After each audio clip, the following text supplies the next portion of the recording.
Assalamualaikum warahmatullahi wabarakatuh. Perkenalkan, nama saya Muhammad Kusnali Wijaya. Saya di sini akan mencoba menjawab soal UTS mata kuliah Manajemen Sumber Daya Manusia 1 yang diampu oleh Yulianita Rahayu, SE, MBA. Oke, langsung saja untuk soal yang pertama. Jelaskan apa yang dimaksud dengan manajemen sumber daya manusia dan bagaimana hubungannya dengan proses manajemen. Manajemen sumber daya manusia merupakan suatu proses menangani berbagai masalah pada ruang lingkup karyawan, pegawai, buruh, manajemen, manajer, dan atau semua tenaga kerja yang menopang seluruh aktivitas dari organisasi, lembaga, atau perusahaan untuk mencapai tujuan yang telah ditetapkan divisi HR. Divisi HR merupakan divisi yang mengelola manajemen sumber daya manusia. Ini akan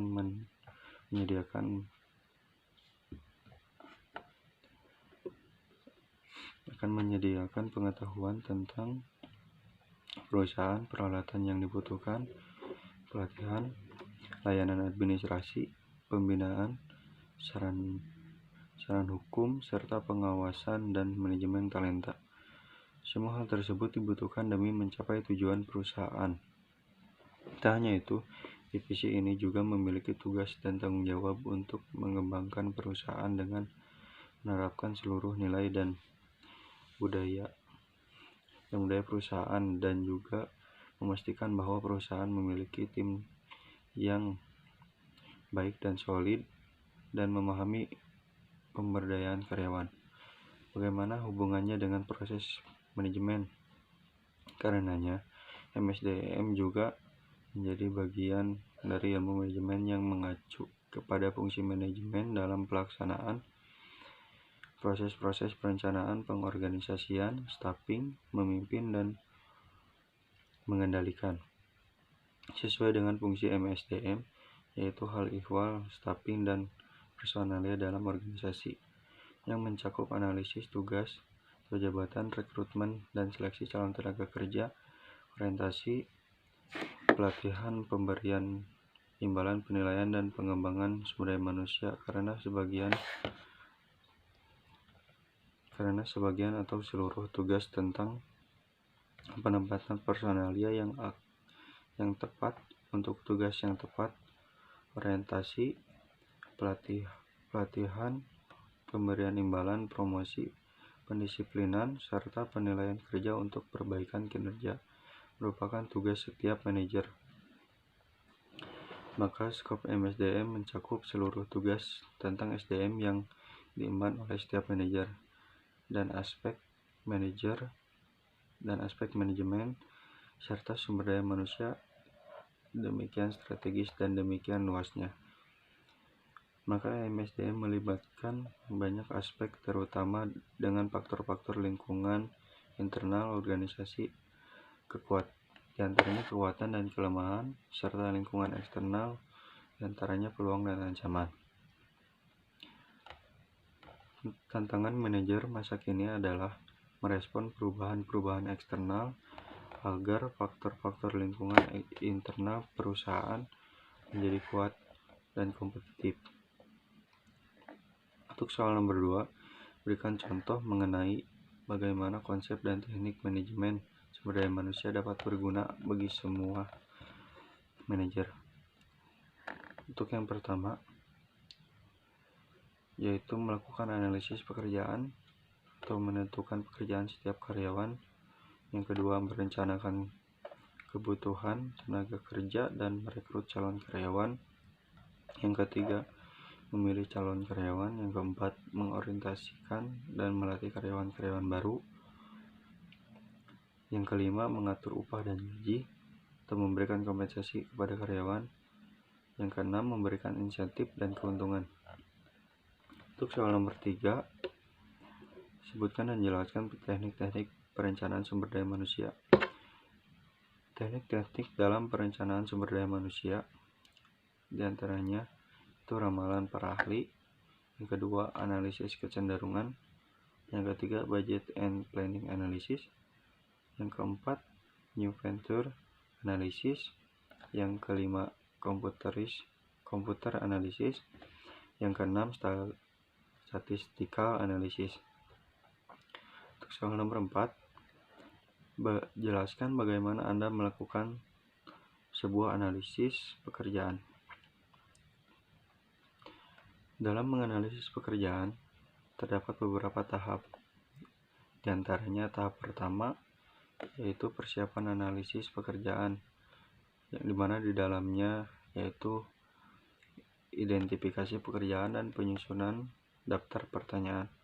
Lalu tahap kedua, pengumpulan data, di mana di dalamnya wawancara, kuesioner, dan kombinasi. Lalu tahap ketiga yaitu penyempurnaan data. Di antaranya para analis memilah data yang berguna atau yang tidak terpakai, lalu menyaring data yang relevan dan tidak relevan, dan kemudian mereview informasi yang terkumpul bersama-sama dengan orang-orang yang bersangkutan dengan pekerjaannya. Lalu nomor 5, apakah menurut Anda semua perusahaan benar-benar dapat berhasil tanpa deskripsi pekerjaan yang terperinci? Menurut saya tidak, karena deskripsi pekerjaan merupakan pernyataan tertulis yang menguraikan fungsi, tugas, tanggung jawab, wewenang, kondisi kerja, dan aspek-aspek pekerjaan tertentu. Jadi, jika suatu perusahaan tidak ada deskripsi pekerjaan di dalamnya, maka besar kemungkinan akan sering terjadinya konflik antara kebutuhan dan keinginan setiap karyawan. Akan munculnya berbagai perbedaan sikap, kegiatan fisik, dan produktivitas tertentu, dan akan terjadinya perubahan lingkungan, organisasi, dan perilaku karyawan. Jadi dapat dikatakan bahwa deskripsi pekerjaan merupakan bagian terpenting dari sistem pengembangan sumber daya manusia. Deskripsi pekerjaan juga dapat dikatakan sebagai peta yang memberikan arah kepada organisasi sehingga tujuan organisasi dapat tercapai. Lalu untuk soal berikutnya, jelaskan secara singkat setiap langkah dalam proses rekrutmen dan seleksi. Untuk yang pertama, menganalisis kebutuhan posisi dan jabatan perusahaan. Perusahaan harus mengidentifikasi terlebih dahulu terkait adanya kebutuhan karyawan baru yang harus direkrut. Beban kerja yang meningkat dari karyawan lama dapat menurunkan kinerja jika tidak mendapatkan segera pertolongan. Kemungkinan lain penyebabnya perlunya rekrutmen adalah pembukaan divisi baru atau terjadinya mutasi jabatan. Untuk selanjutnya, merencanakan proses perekrutmen.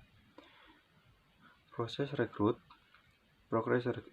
rekrutmen selanjutnya adalah perusahaan harus menyusun perencanaan untuk posisi yang dibutuhkan. Tuliskan deskripsi pekerjaannya, kualifikasi dan pengalaman yang diperlukan, serta menentukan di mana akan memasang iklan lowongan kerja, apakah media cetak atau online. Selain itu, jangan lupa untuk menentukan personal dari tim HRD yang akan menjadi penanggung jawab untuk memonitor proses, memilah pelamar, melakukan interview, hingga pada akhirnya memberikan penawaran kerja. Lalu, untuk tahap selanjutnya, memasang iklan lowongan kerja.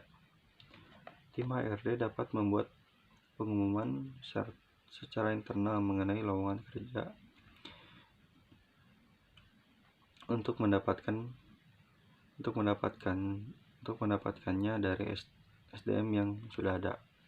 Kemudian pilihan media untuk memasang iklan lowongan seperti media cetak atau online yang memiliki pangsa pasar pembaca yang sesuai dengan kebutuhan perusahaan.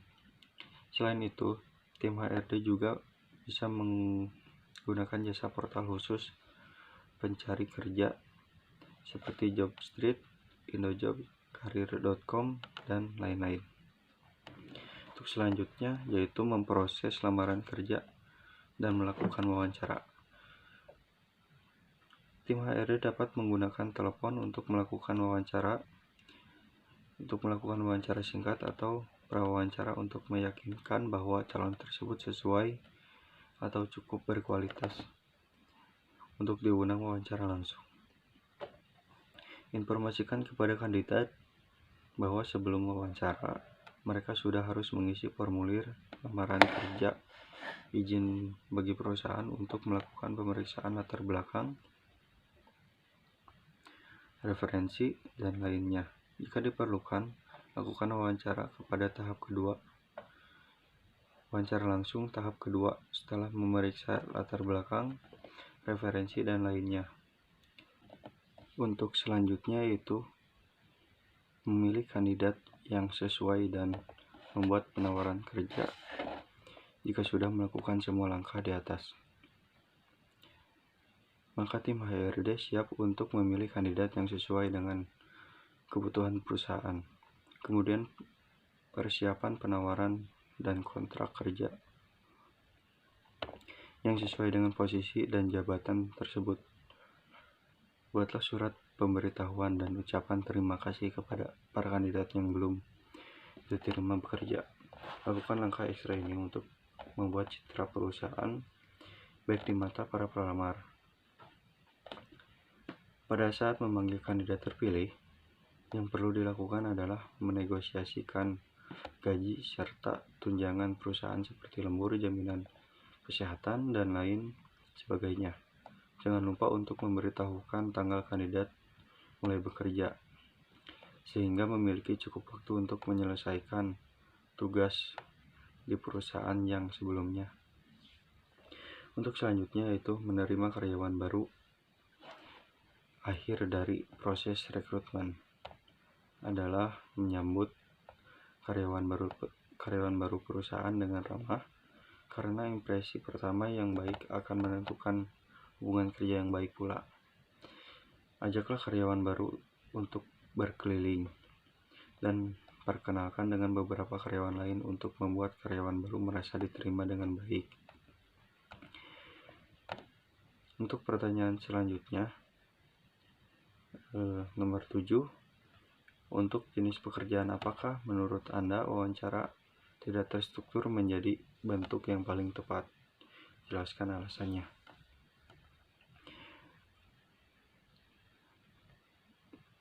Untuk wawancara yang tidak terstruktur, salah satu contohnya yaitu SPG atau penjaga toko. Biasanya perusahaan tersebut mewawancarainya dengan cara tidak terstruktur. Jadi seperti mewawancaranya seperti kayak ngobrol-ngobrol santai. Karena yang utama itu calon pelamar ada kemauan untuk bekerja dan mengejar target yang telah disesuaikan oleh perusahaan.